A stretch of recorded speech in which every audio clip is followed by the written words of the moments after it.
Olá, meu nome é João Vitor, eu sou aluno do professor Irã Alves e eu vou falar um pouco hoje sobre resistência antiparasitária, desafios e soluções.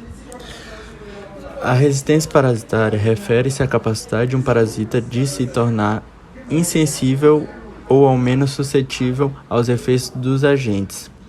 Como medicamento e produto químico utilizado no controle de infecções parasitárias, eles também são utilizados para tratamento e profilaxia de doenças infecciosas em animais de produção e como promotores de crescimento.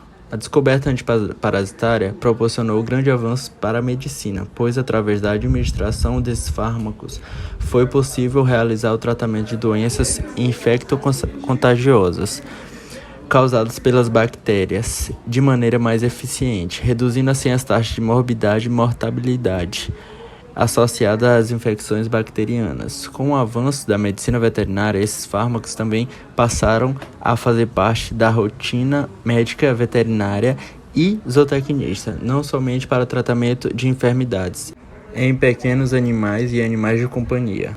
A utilização desse fármaco tem sido um marco na história da medicina. A sua utilização de maneira indiscriminada, seu uso excessivo e até mesmo inadequado é apontado como a causa da formação de superbactérias e surgimento de resistência bacteriana, também chamada de resistência antimicrobiana ou parasitária. Isto é, organismos que são resistentes à ação dos fármacos. Este cenário é preocupante, pois coloca em risco o controle de enfermidades em animais e humanos. Desafios: a seleção natural. O uso constante de antiparasitário cria uma pressão seletiva, favorecendo a sobrevivência de parasitas resistentes. O uso inadequado. A administração inadequada de medicamento como dose subterapêutica ou só frequente e contínua pode contribuir para o desenvolvimento de resistência. Frequência de tratamento. Práticas de tratamento frequentes e sistemáticas podem favorecer o desenvolvimento de populações parasitárias resistentes. Soluções: rotacionar antiparasitários. Alternar o uso de diferentes classes de medicamentos pode ajudar a reduzir a pressão seletiva, diminuindo a probabilidade de resistência. Monitoramento regular. Realiza este teste de resistência para avaliar a eficácia dos tratamentos e identificar a presença de parasitas resistentes. Prática de manejo integrado. Implementar estratégias que incluem medidas preventivas, como boas práticas de manejo e melhorias nas condições de higiene. Uso responsável. Administrar medicamentos de acordo com as orientações técnicas, respeitando doses frequentes e duração recomendada. Desenvolvimento de novos agentes. Investir em pesquisa e desenvolvimento de novos antiparasitários e técnicas de controle. Uma abordagem multidisciplinar. Educação. Conscientizar produtores, veterinários e profissionais da saúde sobre a importância do uso responsável de antiparasitários. Colaboração.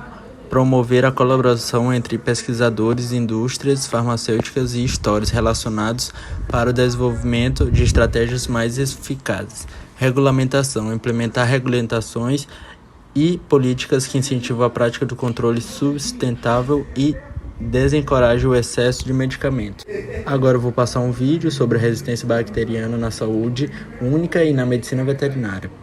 Olá pessoal, bem-vindo ao nosso canal Antibióticos na VET. Eu sou o professor Ricardo e gostaria de perguntar para vocês se vocês já se perguntaram qual o impacto da resistência bacteriana da medicina veterinária em saúde única. Por que a gente tem que ver ou falar sobre a resistência bacteriana nos animais e por que isso gera um problema para nós também, seres humanos?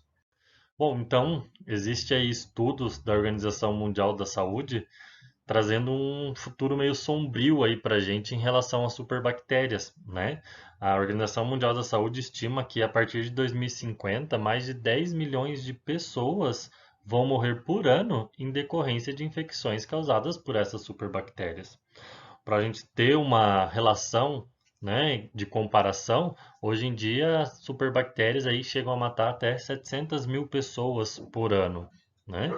Fora essas perdas, né, de vidas, as perdas financeiras também chegam aí, podem chegar a mais de 100 trilhões de dólares por ano em relação a essas infecções por superbactérias, isso gera um gasto grande em relação à descontaminação, evitar disseminação, né? A gente está passando aí, acho que isso vai bem de encontro pelo que a gente está passando aí no momento atual com o coronavírus, né? Em relação à restrição, desinfecção e tudo mais, e até mesmo em relação às pessoas que ficam doentes, deixam de trabalhar. Então, esses gastos também são computados, né?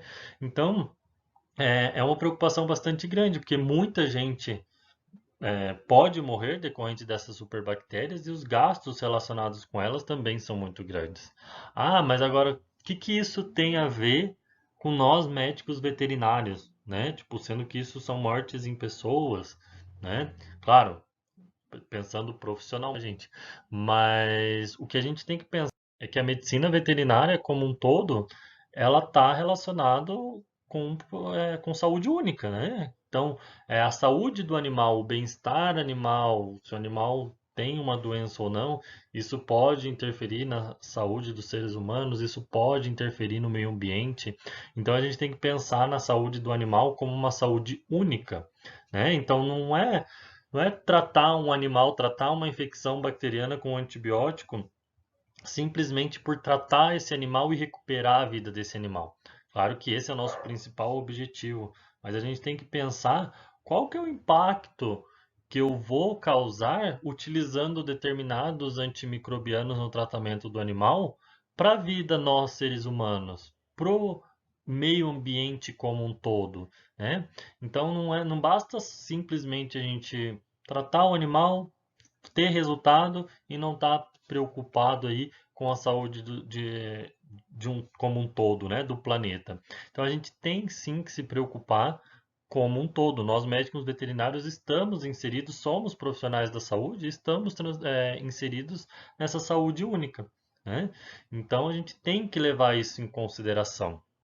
E mais, só para mostrar um exemplo aqui para vocês, esse aqui é um gráfico de um trabalho, de um artigo que eu trouxe, mostrando os principais genes de resistências já isolados em Staphylococcus, então uma bactéria aí, que faz parte de microbiota e que pode causar infecções, né, tanto nos animais quanto nos seres humanos.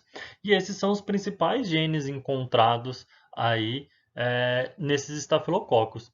Então a gente tem aqui seis genes relacionados com resistência antimicrobiana isolados apenas em animais, né? Um pouquinho mais aqui, 9 genes isolados somente em seres humanos. E olha aqui, mais de 80% dos outros genes estão o quê? Foram isolados tanto em seres humanos quanto nos animais, em bactérias isoladas de seres humanos e bactérias isoladas de animais. Então, a troca de informação bacteriana acaba permitindo esse compartilhamento, né, de genes de resistência. Isso ainda se a gente for levar ainda em consideração, né, que desses 9 aqui isolados em seres humanos, a gente se pergunta, né? Nunca foi isolado nos animais porque procurou e nunca foi achado realmente, ou porque nunca foi nem mesmo procurado, né? Uma infecção causada uma infecção por estafilococcus em um gato, em um cão, em um equino, em um bovino, e esses genes nunca foram sequer pesquisados para a gente ter certeza que nunca foram encontrados, né? Então a gente tem que também tomar cuidado com isso, mas esse gráfico mostra a importância desses genes sendo isolados tanto em humanos quanto em seres animais, quanto nos animais. E esse gráfico aqui não traz, né? Mas existe também todos esses genes aí sendo isolados em micro-organismos também presentes no meio ambiente. Então, sim, principalmente naquelas bactérias que são ambientais, né? Então, sim, a gente tem que se preocupar, a gente tem que pensar em qual antimicrobiano, antibiótico a gente vai estar utilizando no tratamento dos nossos animais, porque, né, sem querer entrar muito no mérito, no assunto que não é o objetivo agora, a gente pode conversar sobre isso em uma outra hora, mas os antimicrobianos, eles são o quê? Biotransformados, são excretados principalmente ali, né? São excretados principalmente pelo sistema urinário, pelos rins ali, pela urina. Então os animais, os animais e nós, seres humanos, né, a gente elimina resíduos de antimicrobianos pela urina.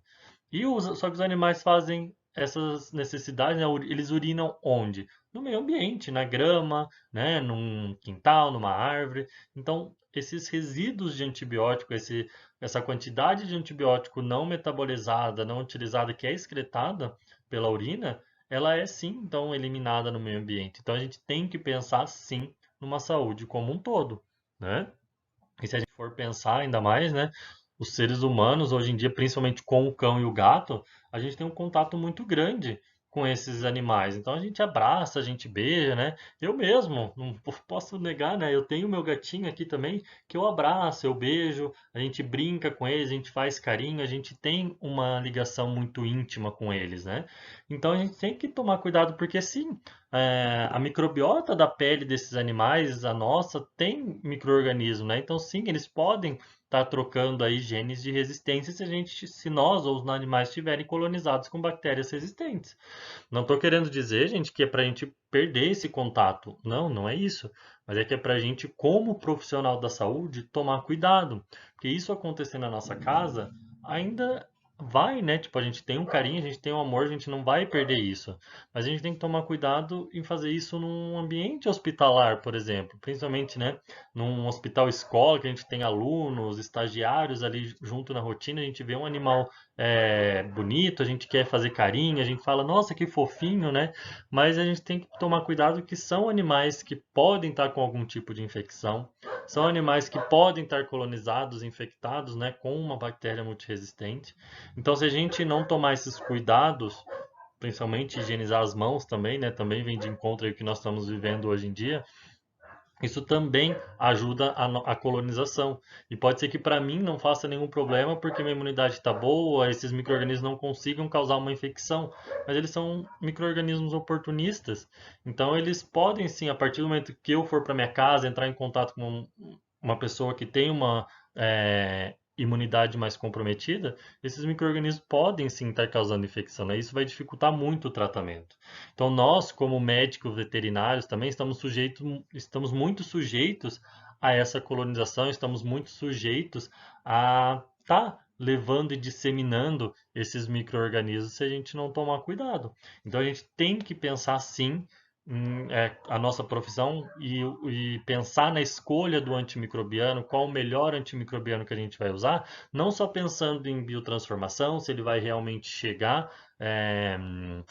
naquela infecção e fazer o seu efeito, se não vai ter nenhum efeito tóxico no animal, como N características, né? Mas a gente tem que pensar sim também em, esse antimicrobiano é utilizado em último caso, em infecções em seres humanos, esse animal vai estar eliminando resíduos desse antimicrobiano no ambiente. Então, isso são fatores sim que a gente tem que pensar e a gente tem que começar a ter consciência na hora de utilizar esses antibióticos no nosso dia a dia.